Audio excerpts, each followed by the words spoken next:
Pemirsa, dalam FOMC meeting Mei 2025, The Federal Reserve kembali memutuskan untuk mempertahankan suku bunga acuan di level 4,25 hingga 4,5%. Ya, dalam konferensi pers, Chairman The Fed Jerome Powell menyatakan risiko inflasi dan pengangguran yang lebih tinggi telah muncul, namun Bank Sentral masih tetap bersabar dalam menentukan kebijakan mengingat tingginya ketidakpastian yang menyelimuti perekonomian.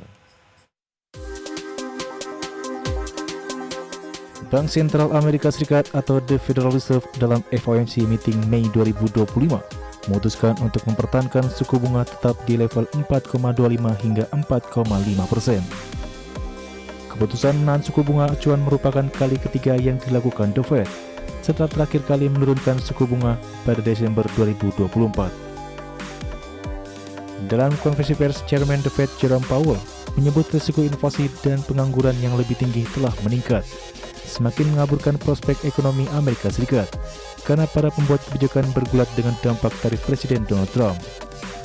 Meski demikian, Powell menegaskan bahwa Bank Sentral akan tetap bersabar dalam menentukan langkah kebijakan berikutnya, mengingat tingginya ketidakpastian yang masih menyelimuti prospek ekonomi. In support of our goals, today the Federal Open Market Committee decided to leave our policy interest rate unchanged. The risks of higher unemployment and higher inflation appear to have risen, and we believe that the current stance of monetary policy leaves us well positioned to respond in a timely way to potential economic developments. I will have more to say about monetary policy after briefly reviewing economic developments. Pardon me. Following growth of 2.5% last year, GDP was reported to have edged down in the first quarter, reflecting swings in net exports that were likely driven by businesses bringing in imports ahead of potential tariffs.